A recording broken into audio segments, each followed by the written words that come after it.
Assalamualaikum warahmatullahi wabarakatuh. Alhamdulillahirabbil alamin wassalatu wassalamu ala sayyidil mursalin sayyidina wa maulana Muhammadin wa ala alihi wa sahbihi ajma'in. Subhanaka la ilma lana illa ma 'allamtana innaka antal alimul hakim. Wala haula wala quwwata illa billahil aliyyil 'azim. Bismillah li sadri wa yassir li amri wa hlul 'uqdatam min lisani yafqahu qawli. Fa inna asdaqal hadithi kitabullah wa khairal hadi hadi sayyidina Muhammadin sallallahu alaihi wasallam wa syarrul umuri muhdatsatuha wa kullu muhdatsatin bid'ah wa kullu bid'atin dhalalah wa kullu dhalalah finnar. Amma ba'du. Dan mukarramin, para asatidz, para hujjat, para tokoh masyarakat, bapak-bapak, ibu-ibu yang sama-sama dimuliakan Allah Subhanahu wa taala. Puji syukur kehadirat Allah atas segala rahmat dan nikmatnya. Alhamdulillah, pada kesempatan pada subuh yang berbahagia ini, mudah-mudahan Allah senantiasa memberikan kita selalu kesehatan, panjang umur, keberkahan dalam kehidupan dunia dan keberkahan dalam kehidupan akhirat. Dan mudah-mudahan Allah senantiasa memberikan taufik dan hidayah kepada kita semua untuk senantiasa kita dalam keadaan iman dan takwa kepada Allah Subhanahu wa taala. Amin ya rabbal alamin. Salawat dan salam marilah kita haturkan kepada junjungan baginda Nabi kita Muhammad sallallahu alaihi wasallam dan kepada seluruh keluarga dan para sahabatnya dan juga kepada seluruh umatnya. Mudah-mudahan senantiasa kita istiqamah menjalankan segala ajaran dan sunnah beliau dalam kehidupan kita sehari-hari, dan kita berdoa kepada Allah Subhanahu wa taala mudah-mudahan kelak kita semua dapat berjumpa dan bersama dengan Rasulullah sallallahu alaihi wasallam di dalam surganya Allah Subhanahu wa taala. Amin ya rabbal alamin. Ma'asyiral hadirin rahimakumullah, pada kesempatan pagi hari ini izinkan kami untuk menyampaikan beberapa mutiara hikmah yang berhubungan dengan pintu taubat atau bab taubah ya, dalam kitab Riyadhus Shalihin ya, di mana Allah Subhanahu wa taala mengingatkan kita semua untuk senantiasa bertaubat kepada Allah Subhanahu wa taala. Dan Nabi kita Muhammad sallallahu alaihi wasallam mencontohkan kepada kita semua untuk senantiasa kita bertaubat kepada Allah Subhanahu wa taala. Karena kita ini manusia adalah makhluk yang tidak pernah lepas ya, dari segala kesalahan, kekhilafan dan dosa yang kita lakukan, baik yang disengaja yang kita lakukan maupun yang tidak disengaja, baik yang diketahui oleh orang lain maupun yang tidak diketahui oleh orang lain, baik yang ada di depan banyak orang maupun yang tersembunyi yang kita lakukan. Tetapi ketahuilah bahwa sesungguhnya Allah Subhanahu wa taala mengetahui segala sesuatu apa yang kita lakukan. Maka segala perbuatan yang kita lakukan sesungguhnya yang mengetahui hanyalah diri kita dan Allah Subhanahu wa taala. Maka seyogianya, seharusnya dan sepantasnya bagi kita sebagai seorang hambanya Allah yang tidak lepas dari segala dosa dan kekhilafan, baik itu dosa besar maupun dosa kecil, senantiasa kita beristighfar dan bertaubat kepada Allah Subhanahu wa taala. Maka dikatakan oleh Al-Imam An-Nawawi, dikatakan bahwa at-taubatu wajibatun min kulli dzambin, bahwa taubat itu wajib hukumnya dari setiap dosa yang kita lakukan, baik itu dosa kecil terlebih lagi dosa besar. Rasanya tidak mungkin bahwa ada manusia yang tidak pernah melakukan dosa, apalagi diri kita yang senantiasa ya tidak pernah luput dari segala kesalahan. Nah, dosa ini nanti ada dua, ada dosa yang hubungan dengan hablum minallah dan ada dosa yang berhubungan dengan hablum minannas. Nah, kalau nanti kita lihat bagaimana cara kita bertaubat kepada Allah ketika memang dosa itu berhubungannya dengan Allah, dan bagaimana caranya kita bertaubat ketika dosa itu berhubungan dengan hablum minannas. Apalagi dalam kehidupan kita tidak lepas dari konteks muamalah ya, atau istilahnya bermasyarakat, bersosialisasi dengan manusia. Terkadang memang lisan tidak mengucapkan, tapi hati yang bicara, sehingga kemudian timbullah ya sifat ujub, ya lahirlah ghibah, ya fitnah, ya dan lain sebagainya, yang kemudian akhirnya menimbulkan perbuatan dosa yang kita lakukan. Maka di sini ya para ulama mengatakan bahwa taubat itu hukumnya adalah wajib. Bahkan para anbiya, para nabi pun mencontohkan ketika beliau melakukan kesalahan, ya kesalahan atau dosa kepada Allah, mereka pun langsung bertaubat kepada Allah Subhanahu wa taala. Ya salah satunya adalah seperti yang sering kita dengar mungkin dari para asatidz kita, ya ketika Nabi Adam alaihissalam ya diperintahkan oleh Allah untuk tidak mendekati ya satu pohon yang ada di surga, yang kemudian Nabi Adam dan Hawa melanggarnya, lalu kemudian Adam dan Hawa dikeluarkan dari surga. Apa yang dilakukan oleh Nabi Adam di dunia? Salah satunya adalah beliau senantiasa bertaubat kepada Allah Subhanahu wa taala. Ketika Nabi Yunus alaihissalam melakukan kesalahan, maka dan kemudian Allah menghukumnya dengan dimakan oleh ikan nun, ya ikan paus kalau bahasa kitanya, ya ikan yang besar. Maka Nabi Yunus pun di dalam perut ikan bertaubat kepada Allah Subhanahu wa taala, ya dan lain sebagainya. Jadi dengan kata lain bahwa ketika para anbiya saja mencontohkan kepada kita untuk bertaubat, bagaimana dengan kita sebagai manusia yang tidak maksum, yang tidak terpelihara, yang banyak pasti melakukan dosa ataupun maksiat yang kita lakukan, baik yang sengaja, yang kita ketahui dan kita sadari, ataupun perbuatan itu kita tidak tahu ataupun tidak disadari ataupun tidak sengaja. Ya, nah maka di sini ulama tadi mengatakan bahwa taubat itu adalah wajib bagi kita semua dari setiap dosa yang pernah kita lakukan. Fa innaka maksiyah fa in kanatil maksiyatu bainal 'abdi wa bainallahi ta'ala la tata'allaqu bihaqqi adamiyyin. Ya, kalau bagaimana kemudian cara kita bertaubat kalau seandainya dosa itu kita lakukan itu kepada Allah, tidak ada hubungan dengan hak adamiyyin. Maka di sini Imam Nawawi mengatakan falaha salah satu syurutin, maka setidaknya ada 3 syarat yang harus kita lakukan. Apa? Yang pertama, ahaduha ayyuk li'am anil maksiyah, yaitu meninggalkan perbuatan maksiat yang kita lakukan. Jadi kalau kita berbuat dosa atau maksiat kepada Allah, maka yang pertama kali kita lakukan kalau kita benar-benar mau bertaubat ya kepada Allah, yaitu tinggalkanlah maksiat atau dosa yang sedang kita lakukan. Kemudian wasani, dan yang kedua, ayyandama ala fi'liha, ya, dan menyesali perbuatan yang telah kita lakukan. Wasalifu, dan yang ketiga, ayya'zima alla ta'uda ilaiha abadan, dan kemudian kita bertekad untuk tidak mengulangi perbuatan tersebut.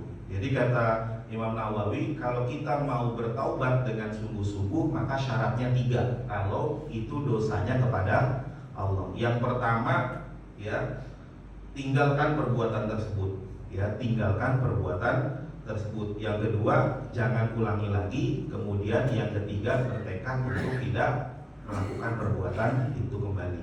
Nah, kalau seandainya itu kita lakukan, maka insya Allah taubat yang kita lakukan, maka insya Allah diterima oleh Allah Subhanahu wa ta'ala. Sebanyak apapun dosa yang kita lakukan, kalau diibaratkan sekalipun dosa itu seperti buih di lautan, ketika kita bertaubat kepada Allah, maka Allah pun akan mengampuni segala dosa-dosa kita. Di dalam kitab ini dijelaskan ada satu hadis yang dikisahkan pada zaman Bani Israel. Ada seseorang yang telah membunuh 99 orang. Lalu kemudian dia datang ya kepada seseorang yang kemudian bertanya, kira-kira kalau saya taubat itu bisa kira-kira diterima nggak taubatnya? Memang dosa apa yang kau lakukan? Aku sudah membunuh 99 orang. Kata si orang tadi, rasanya berat kayaknya kalau mau diterima sama Allah. Apa yang dilakukan oleh dia? Dibunuh lagi, digenapin jadi 100. Ya, jadi yang ngomong tidak bisa diterima dibunuh lagi, ya. Awalnya cuma 99, dibunuh jadi 100. Tapi dia masih punya keinginan untuk bertaubat. Maka dia datanglah kepada seorang yang alim. Dia mengatakan, wahai syekh, wahai alim, sesungguhnya aku ini ingin bertaubat, ya. dan aku ini sudah bunuh 100 orang, kira-kira taubatku diterima atau tidak? Apa kata orang alim tadi? Ya, diterima, asalkan engkau benar-benar ingin bertaubat kepada Allah Subhanahu wa Ta'ala, tidak mengulangi lagi, menyesali perbuatannya, dan bertekad untuk tidak melakukan perbuatan yang telah dilakukan. Ya, lalu apa yang dilakukan? Nah, ada syaratnya yang diajarkan oleh Syekh itu, ya, oleh alim tadi. Apa syaratnya? Engkau pindah dari kampung engkau dan engkau pindah ke satu kampung yang memang di sana itu lebih baik daripada engkau. Ternyata di tengah jalan orang ini meninggal dunia. Turunlah dua malaikat, malaikat rahmat dan malaikat azab. Ya, mau ngambil ruhnya. Malaikat rahmat mau ngambil, mau malaikat azab mau ngambil. Turunlah malaikat Jibril menjadi penengah. Kata malaikat Jibril, carilah yang tengah-tengahnya. Mana yang lebih dekat? Ternyata lebih dekat 1 jengkal dengan daerah yang mau didatangi. Lalu kemudian kata malaikat Jibril, ini menjadi hak dari malaikat rahmat. Dengan kata lain, Allah menerima taubat orang yang sudah membunuh 100 kali. Tapi ini jangan dilakuin. Besok bunuh dulu baru kemudian taubat. Jangan. Ya, ini maksudnya adalah sekalipun orang ini melakukan dosa besar, ya, dengan cara kan membunuh itu tanpa sebab itu kan termasuk asyul kabair, ya, termasuk 10 dosa besar. Sekalipun dosa besar itu dilakukan dan bahkan sudah 100 kali membunuh orang, tetapi pintu rahmat Allah, pintu maghfirah Allah, pintu ampunan Allah itu terbuka bagi siapapun yang benar-benar mau bertobat kepada Allah Subhanahu wa Ta'ala. Jadi kita harus berhusnudzon kepada Allah. Jadi kalau dalam diri kita kayaknya nggak mungkin Allah ngampunin, ya, jadi kita harus husnudzon, harus berprasangka baik. Kata Allah, inna zanni abdi, ya, aku tergantung dari prasangka hambaku. Ya, kalau kita dengan sungguh-sungguh, dengan tekad sungguh-sungguh untuk bertaubat, maka insya Allah pintu taubat itu Allah buka kepada kita semua. Ya, asalkan kita benar-benar taubat. Ya, dengan apa? Taubatan nasuha. Ya, taubat yang sungguh-sungguh. Ya, sungguh-sungguh itu punya tekad. Sekalipun nanti dalam perjalanannya yang namanya manusia itu kan imannya yazid wa yanqus, ya, kadang-kadang naik, kadang-kadang turun. Kalau habis taubat sholat subuhnya di barisan pertama, Ustaz. Ya, nanti kalau kemudian lagi imannya lagi turun, sholat subuhnya 6:30, ya, di rumah itu juga. Kenapa? Karena mungkin imannya lagi turun gitu, ya. Tapi yang jelas bahwa apapun yang dosa yang kita lakukan kepada Allah, berhusnudzonlah, Allah akan mengampuni kalau kita memenuhi 3 syarat ini. Lalu dikatakan juga oleh Imam Nawawi, ya, ada syarat yang keempat kalau seandainya kita ini melakukan dosa kepada sesama manusia, yaitu atau yang kita sebut dengan hak adamiyin, ya, berhubungan dengan hak sesama manusia. Apa katanya? Yaitu adalah meminta keridhaan atau keikhlasan dari apa yang telah kita lakukan, ya, kepada sesama manusia. Nah, ini yang paling susah. Jadi saya selalu mengatakan dosa yang paling berat itu bukan dosa kepada Allah. Kalau dosa kepada Allah kita taubat sungguh-sungguh, insya Allah hakul yakin husnudzon Allah akan mengampuni. Tapi persoalannya nanti banyak manusia yang akan terjerumus nanti di akhirat masuk ke dalam neraka karena persoalan dosa kepada sesama manusia. Kenapa? Karena memang muamalah kita ini kebanyakan ya dengan sesama manusia. Ya, contoh misalnya ada seseorang yang pernah mengambil hak orang lain. Ya, maka itu kan sebuah perbuatan zalim, ya, perbuatan yang merugikan orang lain dan perbuatan dosa yang kita lakukan, yang dimana ketika kita bertaubat itu tidak hanya sebatas taubat kepada Allah saja, ya, tetapi juga harus minta keridhaan dan keikhlasan dari orang yang pernah kita zalim, ya.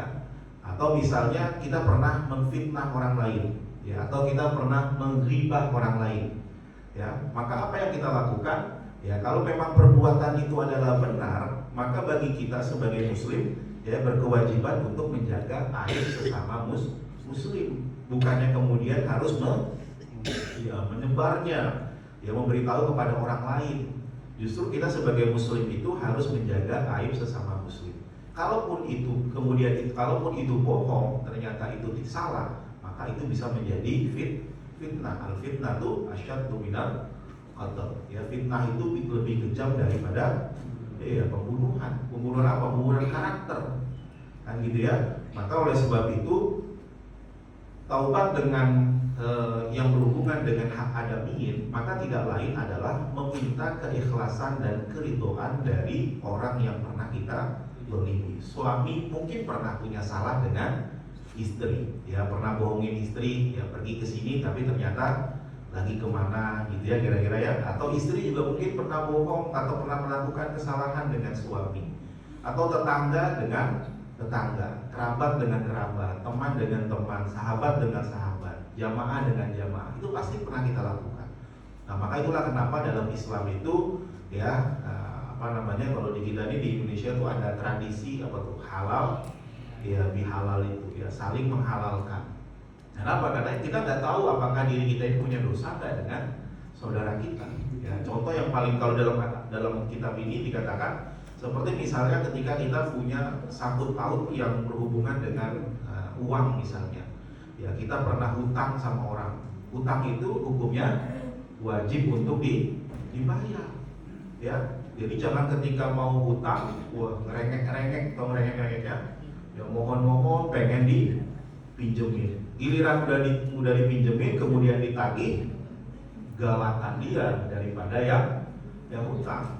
Ya, padahal ya hutang itu hukumnya wajib dibayar. Persoalannya nanti kalau kita tidak selesaikan hukum itu di dunia, ya masalah ini di dunia, maka persoalannya bukan selesai di dunia tapi akan ya sampai ke akhirat. Nah kalau sudah di akhirat, ya apa yang kita bawa?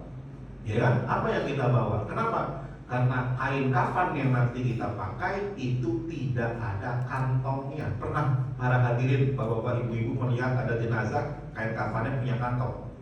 Kan nggak ada, ya kan? Kain kafan tuh nggak ada kantongnya. Maknanya apa? Bahwa nggak ada urusan, tidak ada hal-hal dunia yang kita bawa ke akhirat. Kecuali apa? Kecuali adalah amal ibadah. Maka urusan-urusan dunia kita itu harus selesai di dunia. Jangan sampai kemudian urusan ini terbawa ke dalam akhirat. Termasuk yang paling banyak terjadi di tengah masyarakat kita adalah persoalan hutang. Ya, bagaimana persoalannya kalau seandainya orangnya sudah tidak ada misalnya? Ya kita harus cari di mana orang tersebut.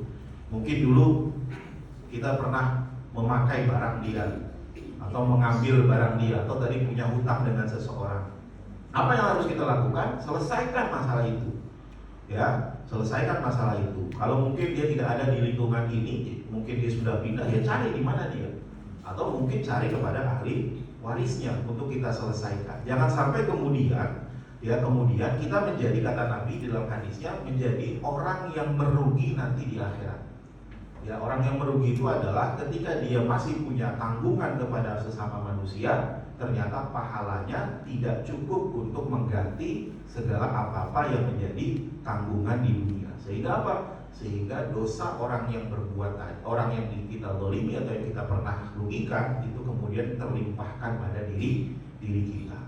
Nah ini yang kemudian mungkin menjadi catatan penting bagi kita semua, ya, bahwa memang hubungan muamalah ini penting sekali. Ya banyak tadi saya sampaikan, nanti banyak ya di antara kita, ya banyak di antara manusia yang mungkin ibadahnya baik, sholatnya baik, puasanya rajin, ya zakatnya rutin, pergi hajinya sering, tapi kemudian dia akan terjerumus nanti di akhirat karena persoalan muamalah dengan sesama manusia. Inilah yang kemudian banyak sekali nanti kajian-kajian dalam hadis pun diajarkan oleh Rasulullah SAW dan Allah Subhanahu Wa Taala untuk bagaimana kita menjaga muamalah kita dengan sesama manusia.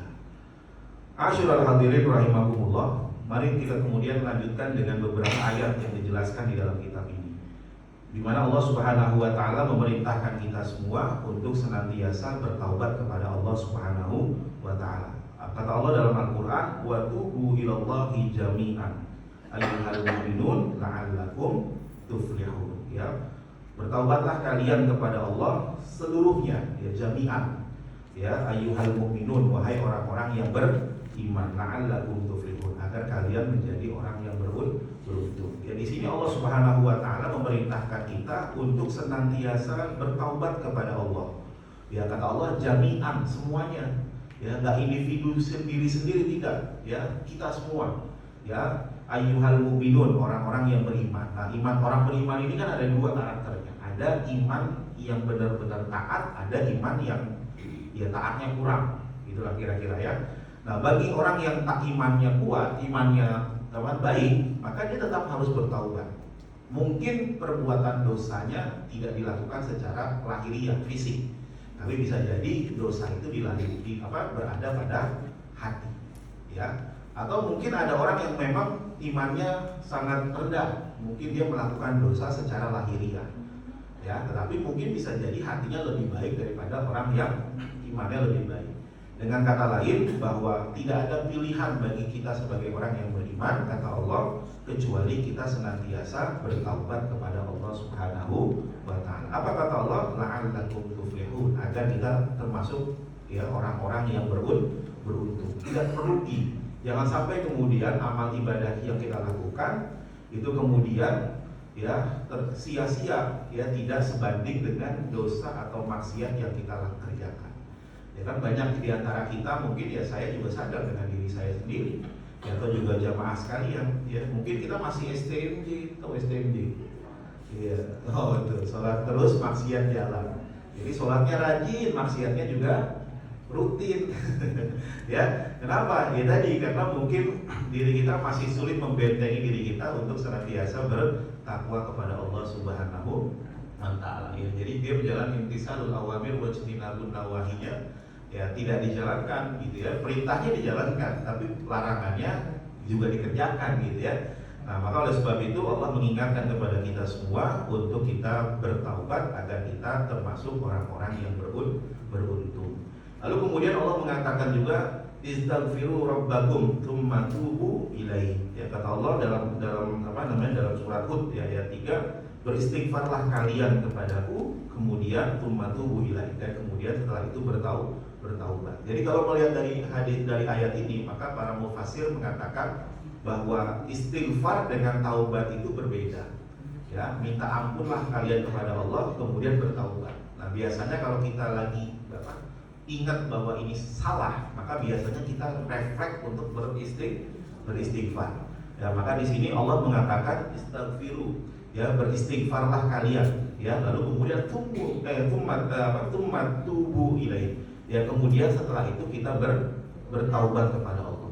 Ya, maka ada dua hal yang kita lakukan. Yang pertama istighfar, yang kedua baru taubat. Apa istighfar yang nanti diajarkan oleh Rasulullah? Salah satunya adalah ya sayyidul istighfar yang sering kita baca. Astaghfirullahaladzim alladzi la ilaha illa huwal hayyul qayyum wa atubu ilaihi. Ya, taubatan nasuha. Ya. Jadi itu istighfar yang bisa kita baca. Makanya kalau nanti diajarkan oleh Rasulullah SAW bagaimana Rasulullah yang melakukan perbuatan tersebut. Lalu kemudian di dalam ayat lain juga Allah mengatakan ya ayyuhalladzina amanu tubu ilallahi taubatan nasuha. Wahai orang yang beriman, bertobatlah kalian kepada Allah dengan sebenar-benarnya taubat. Ya, kalau kita sih memang kadang-kadang masih tobat sambel, ya, habis tobat besok ya kumat lagi gitu ya, tobat lagi, tapi tidak apa-apa, ya, tapi tidak apa-apa. Imam Ghazali mengatakan ya bertaubatlah kalian, ya, sekalipun engkau tahu bahwa besok akan ngulangin lagi, ya, jadi bertaubatlah kita, ya, kata Imam Ghazali, sekalipun kita tahu bahwa mungkin ya besok kita ngulangin lagi, tapi yang penting kita sudah berusaha untuk bertaubat, tapi jangan disengaja. Jadi sudah tahu tentang nanti ngaji ini katanya kan dosa kita diampunin, ya besok dosa diulang, habis itu taubat, ya nanti dosa lagi, kemudian setelah itu taubat. Jangan begitu ya, tapi tetap berusaha untuk menjaga diri kita dari segala perbuatan dosa yang kita lakukan. Kalaupun nanti tidak sengaja kita lakukan, ya insya Allah pun akan mengampuni segala dosa-dosa kita. Lalu kemudian kita masuk ke dalam hadisnya. An Abi Hurairah radhiyallahu anhu qala sami'tu Rasulullah sallallahu alaihi wasallam yaqul. Ya, dari Abu Hurairah radhiyallahu anhu sungguhnya aku mendengar Rasulullah sallallahu alaihi wasallam bersabda. Apa kata Rasul? wallahi inni la astaghfirullah wa atubu ilaih fi yaumi aktsara min sab'ina marrah. Jadi kata Nabi, demi Allah, sesungguhnya aku ini beristighfar kepada Allah dan bertaubat kepada Allah dalam satu hari itu sebanyak 70 kali. Ya. Jadi Nabi itu bahkan di sini dikatakan wallahi, ya. Jadi maknanya qasam nih. Nanti astagfirullah ini bukannya qasam, maksudnya adalah sumpah, bukan lanya tidak, bukan, tapi maknanya sungguh gitu bahasanya kita ya. Jadi sungguh, wallahi, demi Allah. Ya, kalau kita bicara Rasulullah, apa yang diucapkan oleh Rasul semuanya adalah benar. Tapi kalau Rasul sudah mengatakan wallahi, demi Allah, ya berarti itu sungguh-sungguh benar. Dan itu disadari. Kalau kita mungkin, kalau saya ngomong misalnya ini begini ya gitu, mungkin bapak-bapak hadirin, ibu-ibu mungkin masih nggak percaya. Kenapa? Karena siapa sih lu? Gitu, kira-kira begitu bahasanya. Tapi kalau Nabi yang mengucapkan, apa yang diucapkan oleh Nabi itu semuanya pasti adalah kebenaran. Karena Nabi dulu dikenal sebagai al-amin, ya, beliau sidik, ya, jujur, terpercaya. Ya, maka tapi di sini Nabi mengatakan wallahi, ya, demi Allah, ya, inni la astaghfirullah wa atubu ilaih, sesungguhnya aku, kemudian ini pakai la lagi, lanya la qasam lagi. Jadi sungguh-sungguh gitu kira-kira bahasa kita ya. Aku ini beristighfar kepada Allah dan bertaubat kepada Allah dalam satu hari itu minimal 70 kali. Padahal kita tahu Rasulullah itu adalah makhluk Allah, kekasih Allah yang maksum, yang terpelihara. Jadi kalau Nabi saja belum melakukan, mungkin itu Allah sudah maafkan, ya. Dan Nabi, ya, yang sudah maksum, yang terpelihara saja, itu setiap hari minimal istighfarnya, taubatnya minimal 70 kali. Pertanyaannya kepada kita, Nabi bukan, Rasul bukan, dijamin masuk surga juga belum. Pertanyaannya, sehari berapa kali kita istighfar? Itu juga kalau lagi sholat doang. Itu juga kalau lagi benar. Kalau lagi Allahumma lantas jalan, wa minka jalan, udah berarti nggak istighfar juga itu jadinya.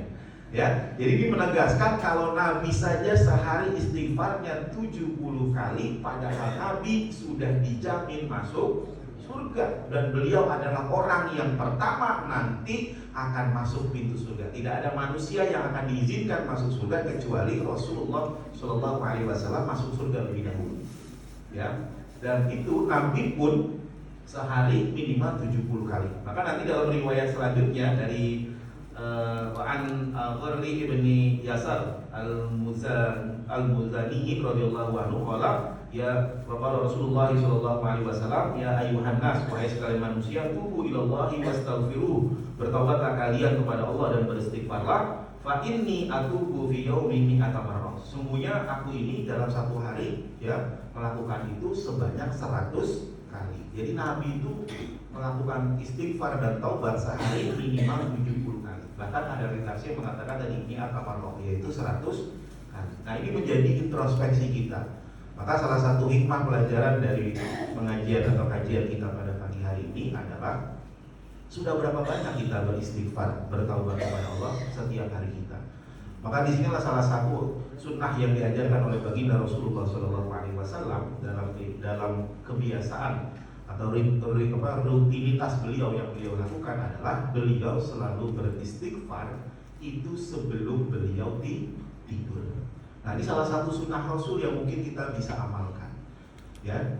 Jadi kalau kita ini kalau ngantuk, kalau udah mau tidur jangan langsung plok katanya, gitu. Jangan langsung duduk ketemu kasur langsung, ketemu bantal langsung pules, jangan. Ya, Nabi ngajarin sama kita sunnahnya kalau kita mau tidur. Kenapa? Ingat bahwa tidur itu adalah mati yang sementara. Bisa jadi kita tidur bablas, bangun-bangun nanti munkar nakir yang melihatin kita. Udah perasaan baru tidur tadi samping istri, ya kok kenapa sekarang ketemunya munkar nakir? Kata munkar nakir, ya tadi lagi tidur lewat, ya sekarang ketemunya gua nih di alam kubur gitu kira-kira ya. Nah, maka oleh sebab itu Nabi mengajarkan kepada kita sunnah-sunnah kalau mau kita tidur. Apa? Yang pertama, Nabi ngajarin kalau mau tidur jangan pernah tinggalkan untuk mengambil wudhu. Jadi kalau tidur tuh harus punya wudhu. Karena kata Nabi, orang yang tidur dalam kondisi punya wudhu maka akan dijaga oleh malaikat ketika dia tidur. Nah, persoalannya kadang-kadang kita tidur aja, cuci kaki kagak, cuci tangan bersih-bersih kagak, langsung naik ke atas kasur aja. Ya, Nabi ngajarin yang pertama punya wudhu, tuh Nabi ngajarin. Ya, yang kedua Nabi ngajarin kalau kita mau tidur, ya Nabi ngajarin ini dia. Salah satunya adalah beristighfar minimal 70 kali. Ya Ustaz, gimana cara ngitungnya? Ya udah pokoknya sebisanya aja. Nanti kalau lagi tidur kemudian tiba-tiba kepulusan ya nggak apa-apa. Ya, yang penting ketika kita tidur kita beristighfar. Dan banyak sunnah Nabi kalau kita mau lakukan. Jadi sebenarnya sunnah Nabi itu banyak. Saya kalau dikatakan saya selalu bertanya, banyak jamaah yang tanya, Ustaz, sunnah Nabi apa sih? Sunnah Nabi itu mulai dari bangun tidur sampai tidur itu sunnah Nabi semua, banyak yang kita lakukan. Ya, orang taunya sunnah Nabi nikah aja, ya kawin aja, ya jadi kalau bicara kawin poligami bilang sunnah Nabi. Ya, sunnah Nabi, saya mengatakan bahwa poligami itu sunnah Nabi yang paling tinggi. Kenapa? Karena itu amalan mitsaqon kholidor, ya apa namanya itu ikatan yang kekal gitu ya. Nah, jadi kalau dikatakan bahwa bahwa nikah poligami itu sunnah Nabi, itu mah sebenarnya tahapannya bukan tahapan kita gitu, kira-kira begitu ya. Kenapa? Karena masih banyak, jangan ngelakuin itu dulu karena masih banyak sunnah-sunnah yang bisa kita lakukan. Contoh misalnya, Nabi itu kalau bangun tidur, saya nggak tahu di para hadirin kalau bangun tidur ngelakuin nggak. Nabi itu kalau bangun tidur itu nggak langsung bangun. Beliau tuh kalau bangun tidur itu apa masa kita tuh? Apa namanya itu? Apa kita namanya? Musel ya? Iya, maksudnya nggak langsung apa? Iya, mulet dulu gitu. Ya, rileksin badan dulu. Setelah itu beliau duduk dulu sejenak. Setelah itu baru beliau berdiri. Kenapa? Karena Nabi ngajarin. Ternyata apa yang diajarin oleh Nabi secara medis itu benar. Orang kalau bangun tidur langsung diri, apa yang terjadi? Iya, pusing, keliengan. Kalau dalam istilah medisnya, darah itu belum mengalir ke otak ke kepala karena posisinya sedang sejajar. Maka Nabi ngajarin sunnahnya kalau bangun tidur itu jangan langsung bangun, duduk dulu. Ya kan? Apa yang dilakukan oleh Nabi lagi selanjutnya? Setelah itu sunnah Nabi kalau kita bangun tidur itu minum, ya minimal satu gelas. Makanya kalau mau tidur tuh siapin air di samping. Nanti ketika bangun, nah itu kita minum, itu sunnah Nabi. Nabi mandinya itu biasanya sebelum subuh. Ya bukannya jam 10 baru mandi, tidak. Ya, Nabi itu mandi sebelum subuh. Dan Nabi mandinya, nah ini mandi Nabi nih. Mungkin banyak di antara kita banyak yang salah juga dalam menjalankan sunnah Nabi. Nabi itu kalau mandi, mana dulu yang diguyur? Iya betul, kaki dulu. Kita belum apa-apa masuk kamar mandi langsung jubur aja langsung gitu ya. Iya, dari pala aja. Itulah kemudian banyak orang yang terkena stroke dan kemudian jatuh di kamar mandi bukan karena kepleset, bukan. Karena pembuluh darahnya pecah. Kenapa? Karena air itu kan darah itu kan langsung garing. Sedangkan mungkin karena sudah banyak penyakitnya gitu ya, kolesterol ya dan lain sebagainya, maka kemudian pembuluh darah di otak pecah, kemudian akhirnya jatuh di kamar mandi. Nabi ngajarin kalau mandi itu dari kaki dulu, kaki ke betis, ke paha, sampai ke pusat, diam dulu istirahat. Setelah itu baru ke perut, ke dada, ke pundak, diam dulu, baru setelah itu baru ke kepala. Itu cara Nabi, sunnah Nabi mandi. Nah termasuk tadi ini tidurnya Nabi, saya balik lagi nanti kalau membahas sunnah Nabi nanti banyak di dalam kitab Syama'il Al-Muhammadiyah itu banyak dijelaskan bagaimana perbuatan atau sikap Nabi yang bisa kita contoh ya. Nah jadi di sini Nabi salah satunya mencontohkan kalau beliau mau tidur istighfarnya 70 kali. Jadi besok-besok kalau kita mau tidur ambil wudhu ya, lalu kemudian tidurnya miringnya kemana? Iya, miringnya ke kanan. Nabi sunahin begitu. Ternyata secara medis tidur miring ke kanan itu benar, bukan miring ke kiri. Karena kalau kita tidur miring ke kanan itu kita akan mengosongkan lambung kita dan lambung akan melakukan detoksinasi dalam tubuh kita. Maka Nabi ngajarin, bahkan kakinya itu diapain tuh? Dilepit sedikit yang yang kanannya itu ke atas gitu, lebih ke atas dikit. Ternyata benar secara medis itu bisa menjauhkan diri kita di dalam tubuh ini dari penyakit usus buntu. Ya, usus buntu, karena tubuh ini melakukan detoksinasi, pembersihan itu ketika malam hari. Maka kalau kita tidur model seperti ini, maka usus yang buntu di dalam diri kita atau di dalam tubuh kita itu akan ditekan, maka nanti kotoran itu tidak masuk ke situ, tidak jadi pembusukan. Ternyata Nabi benar. Kenapa Nabi milih ke kanan? Karena otak yang paling banyak kita gunakan dalam sehari-hari itu adalah otak kiri kita. Otak kiri itu otak refleks. Kalau otak kanan itu otak yang banyak mikir.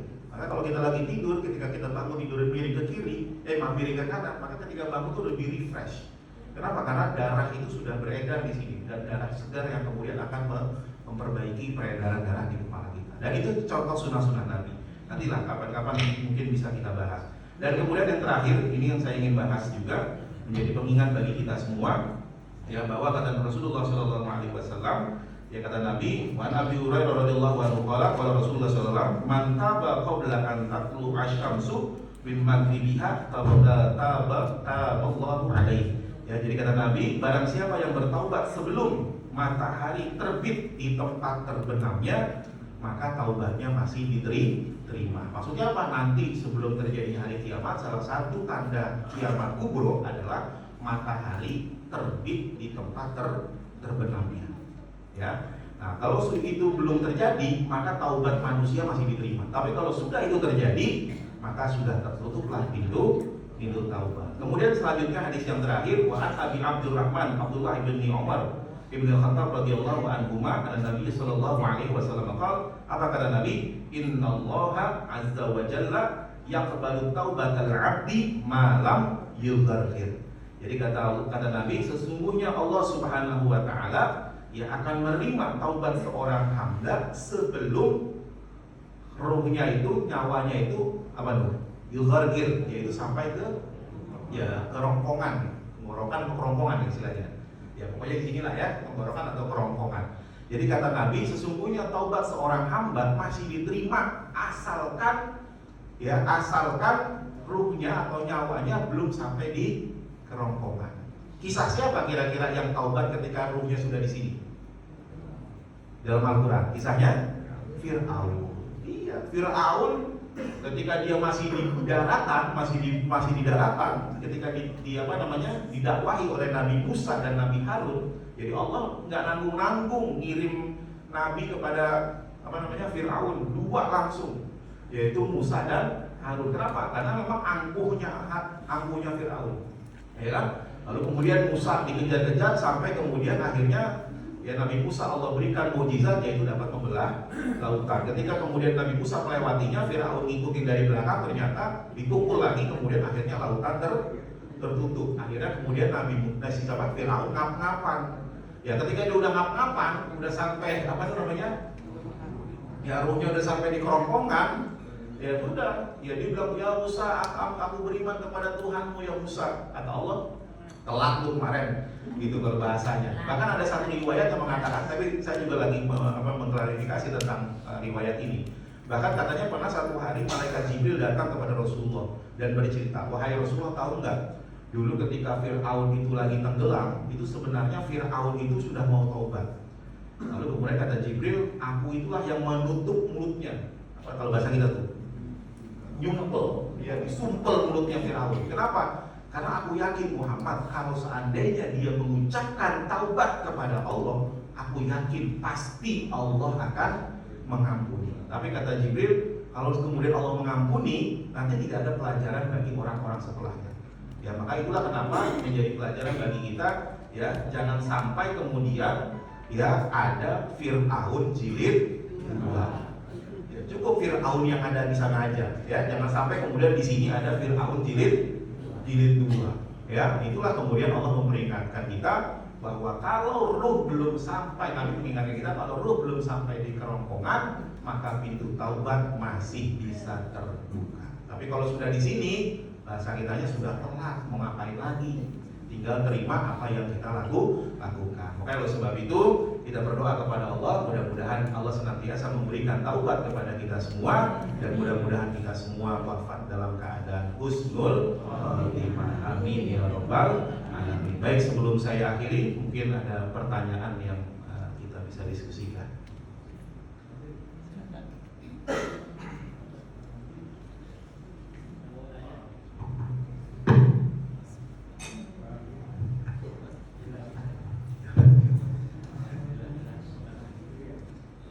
Sepertinya sudah jelas, Ustaz. Bisa dilanjut dengan tutup dengan doa, Ustaz. Jadi kalau nggak ada pertanyaan, ada dua kemungkinan, udah jelas atau masih bingung. Tapi hakul yakin husnudzonnya mudah-mudahan jelas ya.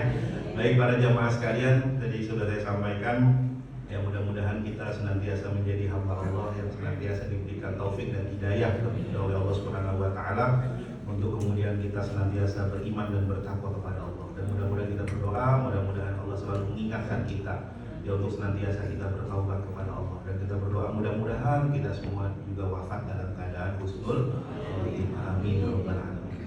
A'udzubillahi minasyaitonir rajim. Bismillahirrahmanirrahim. Alhamdulillahirabbil alamin, hamdan syakirin, hamdan na'imin, hamdan yuwafi ni'amahu wa yukafi mazidah.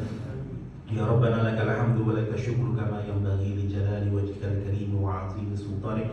Allahumma salli ala sayyidina Muhammad wa ala ali sayyidina Muhammad. Allahumma ridhaka wal jannah wa na'udzu bika min sakhatika wan nar. Allahumma ya muqallibal qulub tsabbit qulubana 'ala dinik wa ta'atik. Allahumma inna nas'aluka al-huda wat tuqa wal 'afwa wal ghina.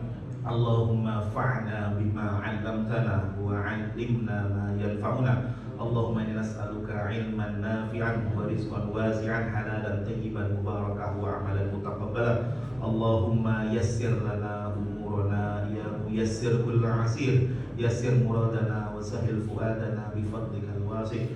Allahumma farham walidina, Allahumma farham walidina, Allahumma farham walidina. Rabbil fir lana wa liwalidayna warhamhuma kama rabbayana shighara. Allahumma rabbana hab lana min azwajina wa dhurriyyatina qurrata a'yun waj'alna lil muttaqina imama. Allahumma ij'al lana awladas salihin min ahli ilmi wal ahli ibadah. Rabbana la tuzigh qulubana ba'da idh hadaytana wa hab lana min ladunka rahmah innaka antal wahhab. Rabbana zalamna anfusana wa illam taghfir lana wa tarhamna lanakunanna minal khasirin. Rabbana atina fid dunya hasanah wa fil akhirati hasanah wa qina adzabannar wa adkhilna jannata ma'al abrar ya aziz ya ghafar ya rabbal alamin. Ya Allah biha ya Allah biha ya Allah bi husnil khatimah. Wa sallallahu ala sayyidina Muhammadin wa ala alihi wa sahbihi wa sallam. Subhana rabbika rabbil izzati amma yasifun,